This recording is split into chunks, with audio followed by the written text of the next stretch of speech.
नमस्ते दोस्तों, आप देख रहे हैं सिनेमा हॉल और मैं अजय ब्रह्मात्मज।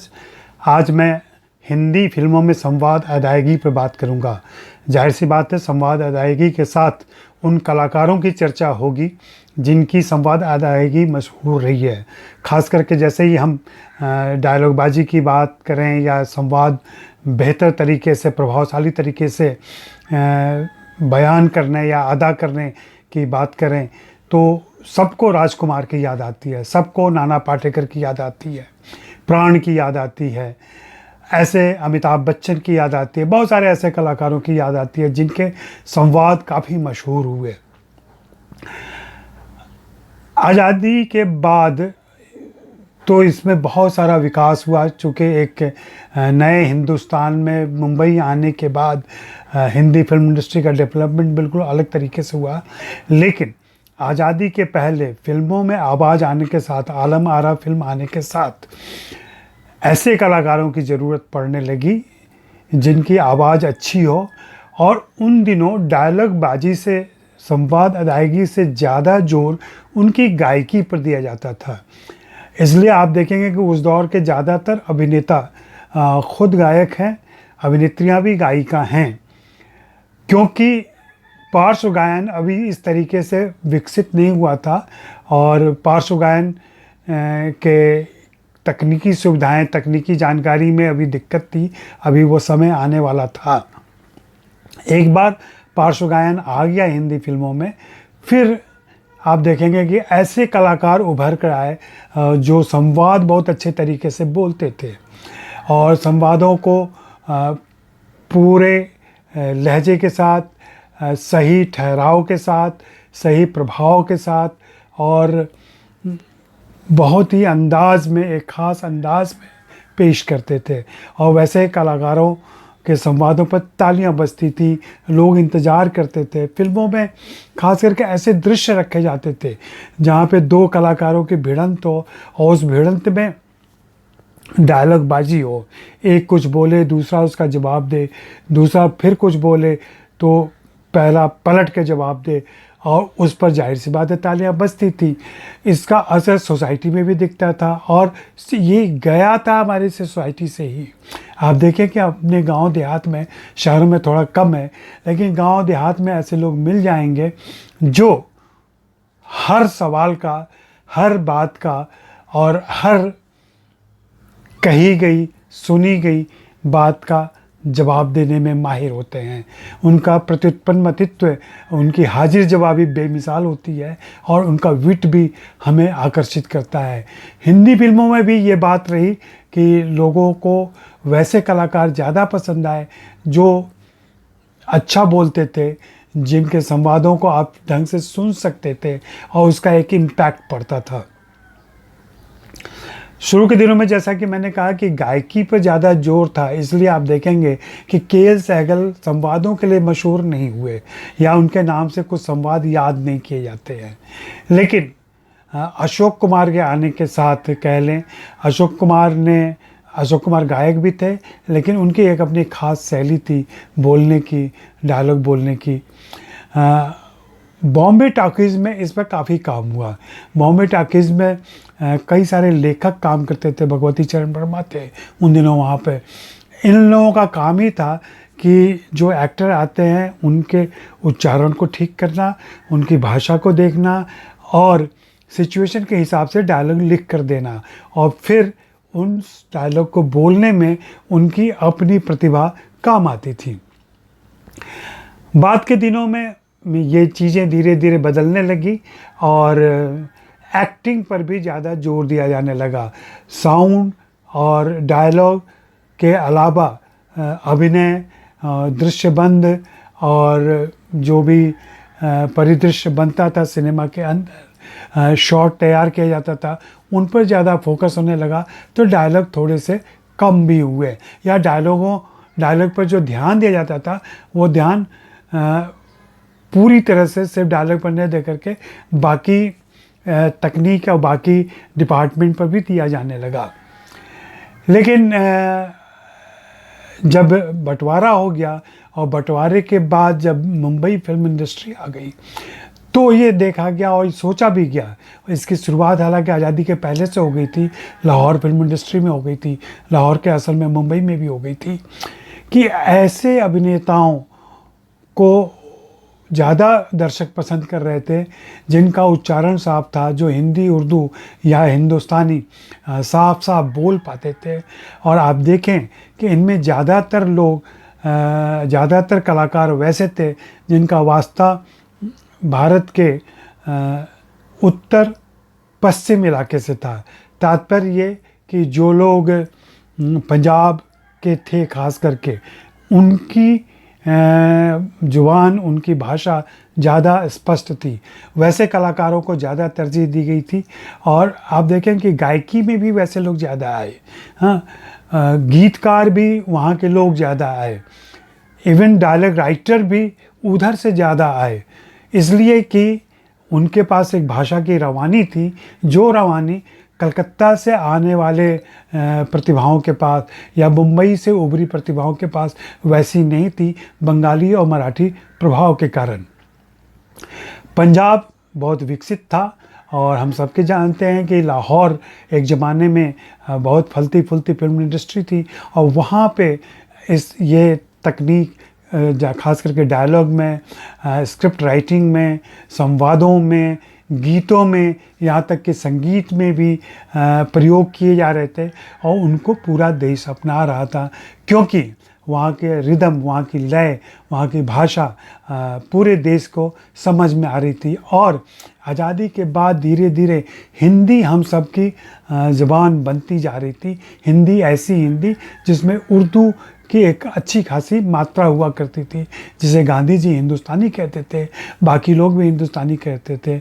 लेकिन ये तो बाद में फ़र्क हुआ कि हिंदी उर्दू को अलग करने की कोशिश की गई और दोनों को दोनों धर्मों से जोड़ दिया गया। बाद में कलाकारों की कर रहा था, तो कलाकारों में देखें कि राजकुमार हो जाते हैं। राजकुमार के बाद दिलीप कुमार का अपना एक ख़ास अंदाज़ था डायलॉग बोलने का, और लेकिन उसके पहले पृथ्वीराज कपूर हैं, सोहराब मोदी हैं।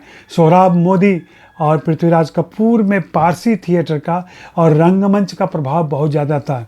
आप जानते होंगे कि दोनों ही कलाकार फिल्मों में आने के पहले, आने के बाद भी रंगमंच पर बहुत सक्रिय रहे, और रंगमंच की डायलॉग डिलीवरी खास करके ऐसी होती है कि अंतिम दर्शक तक उनकी बात पहुँचे और उसी भावों के उतार चढ़ाव के साथ पहुँचे। इसलिए उसमें कह लें कि बल, जो संवाद अदायगी में एक बल होता है, एक खम होता है, वो हुआ करता था। दिलीप कुमार ने उसको तोड़ा, और इसका पूरा अच्छा उदाहरण जो आप देखना चाहते हैं किसी एक फिल्म में, वो मुग़ल आज़म में देख सकते हैं। मुग़ल आज़म में अकबर और सलीम के जितने संवाद हैं, उनमें आप देखें कि एक तरफ पूरा हाइपर थिएट्रिकल आवाज़ और अदायगी पृथ्वीराज कपूर की है, लेकिन दिलीप कुमार वहीं ऐसा लग रहा है कि केवल वो फुसफुसा रहे हैं, केवल बुदबुदा रहे हैं, बहुत हल्के से अपनी बात कह जाते हैं। लेकिन वो किरदार भी कुछ वैसे थे कि उसमें वे जमे। राज कपूर और देव साहब दोनों की संवाद की शैली उतनी कह लें कि खास या विशेष नहीं थी। वे फिल्म के किरदारों के हिसाब से और संवाद लेखकों के हिसाब से अपने संवाद बोल दिया करते थे। उसके बाद के दिनों में आप गौर करें तो धर्मेंद्र हैं, राजेंद्र कुमार हैं, कुछ समय तक मनोज कुमार हैं, या और ऐसे भी कलाकार हैं। इनमें भी एक पंजाबीपन था। वैसे धर्मेंद्र की ज़ुबान ज़्यादा अच्छी रही है, साफ़ रही है, बहुत अच्छा बोलते भी थे वो, उनकी आवाज़ भी अच्छी रही है। राजेंद्र कुमार में हल्का सा पंजाबी लहजा हुआ करता था, जो कि सुनील दत्त में और ज़्यादा दिखता है। सुनील दत्त भी पंजाब से आए थे, उनके भी लहजे में पंजाबी टोन है। यही कारण है कि राजकुमार जब बोलते हैं, राजकुमार की संवाद अदायगी हमें बहुत पसंद आया। और ऐसा नहीं था कि राजकुमार ने बहुत बाद में इसे डेवलप किया। आप देखें कि वक्त बहुत पहले की फिल्म है, यश चोपड़ा की फिल्म, उस फिल्म में ही उनकी संवाद अदायगी, उसके संवाद तो बहुत मशहूर ही हैं, और जहाँ से ये बात शुरू होती है। राजकुमार जैसी संवाद अदायगी बाद के दिनों में थोड़ी बहुत या उस लेवल की संवाद अदायगी नाना पाटेकर में दिखी। इसलिए कि अगर किसी फिल्म में राजकुमार और नाना पाटेकर साथ में आए, किसी फिल्म में राजकुमार और दिलीप कुमार साथ में आए, किसी फिल्म में राजकुमार और दूसरे ऐसे उनके समकक्ष कोई दूसरा अभिनेता सामने आया, तो हम दर्शक के तौर पर यह इंतज़ार करते थे कि दोनों के बीच डायलॉग वाली भिड़ंत होगी। यह मामला अमिताभ बच्चन के आने तक बिल्कुल अलग अंदाज में चलता रहा। अमिताभ बच्चन के आने के साथ आप देखें कि संवादों में एक यूपी का टच, कह लें कि हिंदी भाषा का अपना टच बहुत तेज़ी से और अच्छे तरीके से उभरा, क्योंकि अमिताभ बच्चन की परवरिश और परिवेश अगर देखें, परवरिश उनकी इलाहाबाद में हुई थी, परिवेश में हरिवंश राय बच्चन और दूसरे साहित्यकार थे, तो वहाँ से उनको साहित्यिक और भाषाई संस्कार मिला था, जिसका इस्तेमाल वे आज तक करते हैं। आप गौर करेंगे कि, और हमने देखा है शूटिंग में, कि वे उनको जब भी स्क्रिप्ट मिलती है तो उस पर वे ठहराव के निशान खुद लगाते हैं। विराम विश्राम कहाँ लेंगे, कहाँ पॉजेज लेंगे, ये सारे पंक्चुएशन वो खुद से करते हैं। हर स्क्रिप्ट में डायलॉग राइटर या स्क्रिप्ट राइटर कुछ भी लिख के दे, उसको वे अपने हिसाब से तय करते हैं। अमिताभ बच्चन जैसी डायलॉग डिलीवरी दूसरों की नहीं हो पाई, और यही कारण है कि दूसरे अभिनेता उस तरीके से उभर नहीं पाए। हाँ, उस दौर में थोड़ी बहुत आवाज़ विनोद खन्ना की सही लगती थी। हाँ, शत्रुघ्न सिन्हा का अपना एक अलग अंदाज था। शत्रुघ्न सिन्हा का बोलने का अंदाज, शत्रुघ्न सिन्हा के संवाद अदायगी में आंगिक क्रियाएं बहुत होती थी। उनके दोनों हाथ बहुत ज़्यादा संवादों के साथ चलते थे, और उनकी यही अदायगी उनकी खासियत भी बनी बाद में। उसके बाद अगर देखें जो मशहूर कलाकारों में, तो ये जो तीनों खान त्री जिन्हें मैं कहता हूँ, आमिर खान, सलमान खान, शाहरुख खान, इनकी अपनी कोई विशेष शैली नहीं है। शाहरुख खान को किसी फिल्म में कुछ संवाद मिल गए, वो संवाद भी सिचुएशनल थे, सिचुएशन के हिसाब से मिले, इसलिए वे संवाद बहुत मशहूर हुए, और उनकी वजह से माना गया कि इन तीनों खानों में शाहरुख खान ज़्यादा बेहतर हैं। जबकि मुझे ऐसा लगता है कि फिल्म राइटिंग में ही बहुत बड़ा फ़र्क आ गया, जहाँ डायलॉग पे कम जोर दिया जाने लगा।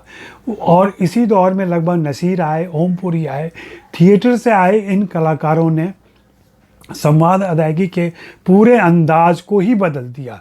आप यकीन करें, और इस बात को रेखांकित किया जाएगा देश सभर, कि थिएटर से आए इन कलाकारों ने हिंदी फिल्मों में संवाद अदायगी और अदाकारी दोनों को किस तरीके से प्रभावित किया है। उसमें ओम शिवपुरी से लेकर के और हाल फिलहाल तक आए राजपाल यादव तक का अपना एक कंट्रीब्यूशन है, और उसको हम लोग आँक सकते हैं, कभी भी परख सकते हैं और देख सकते हैं। थिएटर के एक्टर बिल्कुल अलग अंदाज में, थिएटर से ट्रेंड एक्टर और जो सिनेमा की भी ट्रेनिंग ले चुके थे, इन्होंने बिल्कुल अलग किस्म की एक शैली अपनाई, जो संप्रेषणीयता पर ज़्यादा जोर देती थी और कन्वर्सेशनल हुआ करती थी।